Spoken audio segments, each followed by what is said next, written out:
Welcome everyone, I'm Spiro, thanks for tuning in. This is a brief interview and I hope you enjoy. My guest today is a journalist for the Gateway Pundit based out of Phoenix, Arizona, Mr. Jordan Conradson. Thank you for joining me today. Hey Spiro, thank you for having me. It's good to be on. Now, Jordan, you've been doing boots on the ground reporting on several topics, including the very controversial elections in Arizona. Arizona has been your backyard. You interact with the community. You've covered the political campaigns, attended the events and the press conferences. You've had FaceTime with the candidates. So, given the fact that some of Governor Katie Hobbs' most viral videos have been from your reporting, would you consider yourself to be one of Governor Katie Hobbs' favorite journalists? Yeah, I really do think I am her favorite. She knows me by first name. She drops F-bombs at me and directs it at me by name, which is honestly, it's really funny. Ms. Hobbs, as Secretary of State, you oversaw elections in Maricopa County in Arizona. Fucking rest, Jordan. I'm at the gym. Give it an effing rest. Is that what you said? I sure did. Just shows how classy she is, but it does show that I am probably her favorite. Well, she has a history of running away from you, but also a track record of running away from other journalists, like the time she literally ran and hid in the bathroom from Project Veritas. Oh my God. How's it going? Didn't mean to scare you there. R.C. Maxwell with Project Veritas Action. Yeah. Just wanted to ask you a brief question about the statements that you've made. Oh, you just spilled your soda. Are you going to clean that up or just leave that here for the business? She's going inside of a restroom. She's ran. Secretary Hobbs has ran. She doesn't want to discuss policy with me. And then when her campaign manager came to save her, he ended up hiding in the bathroom as well. Her spokesperson. You want to talk about comments Mr. Hobbs have made on camera, undercover camera? Mr. Wolf? Your candidate is currently hiding. You don't own this restaurant. She's currently hiding in that restroom. You want to talk to me about the statements your candidate has made on camera? He's a spokesman, isn't he? He talked about running from a debate. They're now both currently hiding in bathrooms. Mr. Wolf was here to save her. Now he's hiding in a bathroom. Secretary Hobbs is, he's out of the bathroom. Mr. Wolf is out of the bathroom. We're gonna leave. There's a car right here. I mean, you can't make this up. It was late last year, during the peak of the 2022 elections, they tried to silence you, a paid journalist for the Gateway Pundit. They denied you access. They would not give you press credentials, essentially blackballing you and preventing you from doing your job. Well, what was the justification for denying you press credentials, and who was responsible for that? Right. So Maricopa County supervisors and obviously the attorney's office, they denied me press credentials, saying that I wasn't a, quote, bona fide journalist of repute in my profession. So because of that, we filed a lawsuit, a historic First Amendment lawsuit against the county for barring the access. We reached a settlement with them. I got my access. Sadly, the only thing is it came after the whole election press conference charade that they were putting on to cover up what happened on the election, in the 2022 election on election day, when 59% of the voting machines failed on obviously Republican voters who were turning out on the day of. We don't trust the mail-in ballot system. And I mean, I've done reporting on the signatures that Maricopa County accepts, and they're total mismatches. They're just scribbles on paper. Everyone's seen this. Everyone's seen it from the 2020 election, which was also stolen. But I mean, we've also seen it in the 2022 election, which they use mail-in ballots to steal the election again. And keep in mind, these ballots don't have chain of custody. But that's why they tried to keep me out, is because I had real questions for them. They know that I'm not one of these lefty journalists who are going to toss them softballs, and they know I'm coming after them because I know what they're up to. Jordan, I suspect that they knew at the time what they were doing was wrong when they prevented you from getting your press credentials and violating your First Amendment, and they would ultimately lose in court. I think they knew that and just decided, hey, it would be worth paying the $175,000 to the Gateway Pundit just to get you out of their hair, essentially. I mean, very possibly. I don't know what was going through their head. I think it very well might be what you think. They didn't want me in there. They obviously don't care.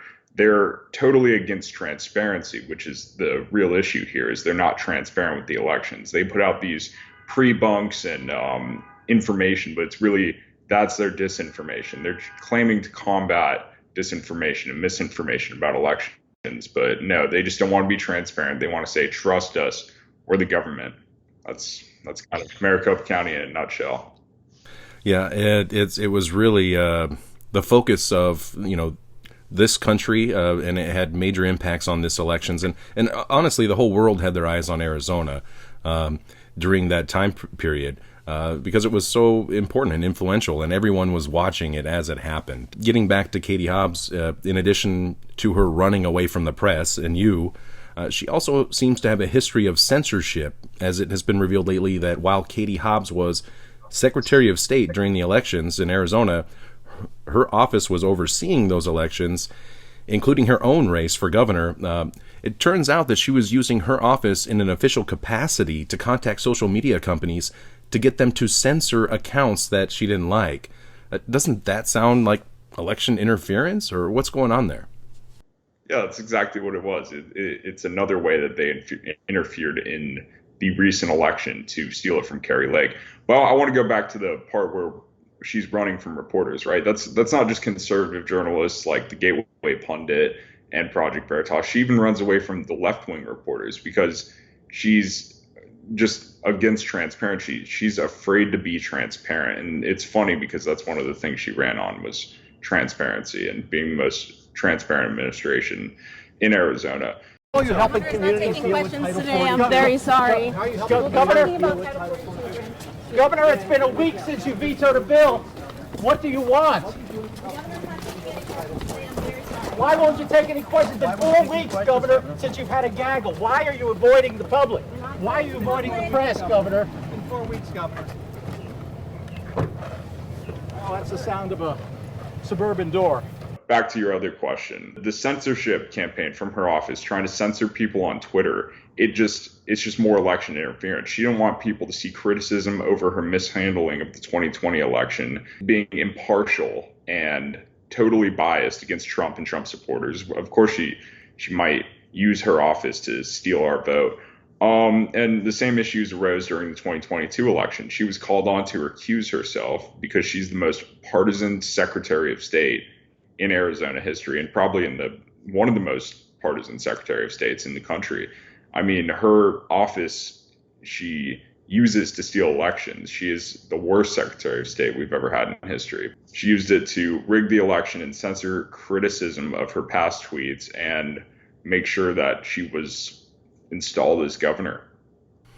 And meanwhile, Katie Hobbs was encouraging her now Attorney General, Chris Mays, to indict Trump for election interference in Arizona, which is unbelievable to me. It seems like this system has been rigged, and they are accusing their political opponents at this point of what they appear to be guilty of themselves. So you've stated already that the voters in Arizona and even the candidates are justified when they express doubts in the election results. What are your thoughts briefly on the current lawsuits for Kari Lake that she has in her campaign, as well as Abe Hamadeh? Right. Well, obviously, yes. You know that Abe Hamadeh and Kari Lake are still appealing their lawsuits and trying to get some fair trials. Kari Lake has vowed to go to the United States Supreme Court, so I'm going to be looking out for that, and that's going to be pretty exciting. Abe Hamadeh is in the Arizona Supreme Court right now. And he is fighting just to count the ballots that were never counted, the provisional ballots. We had all these errors and issues on election day, and many people, they were forced to vote provisionally, saying they already had a ballot in their name, and their votes ended up not counting. So I'm looking forward to see what happens in Abe Hamadeh's lawsuit. He supposedly lost by 280 votes out of 2.5 million ballots cast. That's the closest race in state history. Same with Kari Lake's race was super close too. She lost by 17,000 ballots out of 2.5 million ballots cast. So we'll see what happens. But in regards to prosecuting President Trump over his claims of election fraud, many of these claims have proven to be true. A majority of Americans think this way, and that's what they're so afraid of. They are trying to stop him from speaking about the elections, raising the alarm about fraud, and they're also trying to interfere in this election. So it's nothing new from the Democrats, in my opinion. Well, they certainly have the ability to control the narrative since they own the press and for the larger extent, the social media and everywhere we get access to information for the most part. That's why they're trying to make it a crime to speak out against an election that would make Hillary Clinton a criminal who said the election was stolen. Same with all the radical left Democrats in Congress, in the Senate. They were all saying the election was stolen, including Nancy Pelosi. So, if anyone belongs in prison, it's these people for pushing this Russia collusion narrative and later proving it was a manufactured campaign in the Durham report. 100%. 100%. Recently, there was a poll that was done, and it revealed that Katie Hobbs was the second least most popular governor in the country. She was like 49th out of 50. I mean, that's an embarrassment. Why do you think that Katie Hobbs refused to debate Kari Lake?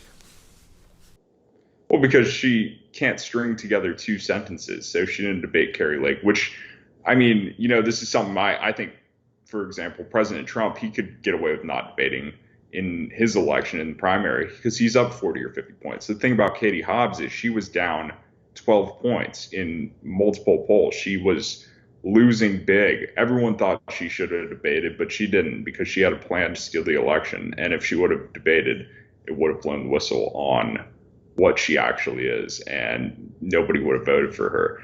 Being the second least popular governor in the country right now, it's because she vetoes all these bills that would help Arizonans. And she's had more vetoes than any governor in Arizona in her first session, which is just insane. Yeah, she's setting records on that. Jordan, last question. Hobbs recently declared a climate emergency because it's hot in the desert, just like it is every summer, every year. Now, Hobbs also met with officials from the Biden administration to discuss this so-called climate emergency. Now, what is going on here? Is the world about to end and we need the government to swoop in and save us from ourselves? Or is this another power grab like we've seen so many times before, declaring emergencies to justify the rollout of an agenda? Right, exactly. It's to push fear and take the power. It's just like what they did with COVID. It's just like what they've always done with the climate emergencies. I grew up in Arizona, and I don't remember a summer where it wasn't 120 degrees throughout the summer, where it wasn't hot. It's Arizona. It's Phoenix. It's hot. Okay, I mean, there's nothing new there. It's nothing big, and they're acting like, oh my God, this is such a big deal. So yeah, I think they're pushing to especially fool newcomers to Arizona, because as you know, a lot of people immigrate to Arizona from their blue states, right? So a lot of these people coming from California where the weather's nice, coming from, the mountains, coming from up north, Colorado, where the weather is also nice. They're getting to Arizona for the first time, and they're experiencing their first summer, and it's hot, and they don't believe that it gets that hot in Arizona. But when you got politicians telling you, oh, it doesn't normally get this hot, and all the news media telling you it doesn't get this hot normally, you're going to get confused and you're going to vote for these progressive policies. Absolutely. I think you hit that one on the head. Arizona, I think it was named last year. It was like the #1 destination for people moving to in the U.S. So, Jordan, thanks so much for taking the time to be my guest. I know you're a busy man, and congratulations on your recent engagement. Something tells me that she's going to have her hands full with you. I think so, yes. Thank you, Spiro. Now, if you haven't already, be sure to follow Jordan Conradson and check out his work over at the Gateway Pundit. They are doing what journalism and the news is supposed to be, a watchdog on the government, on the institutions and agencies and corporations on behalf of the people. So be sure to support their work. It's never been more obvious that the media has been compromised, essentially becoming an extension or a mouthpiece of the establishment working against we the people. I'm Spiro. Thanks for tuning in.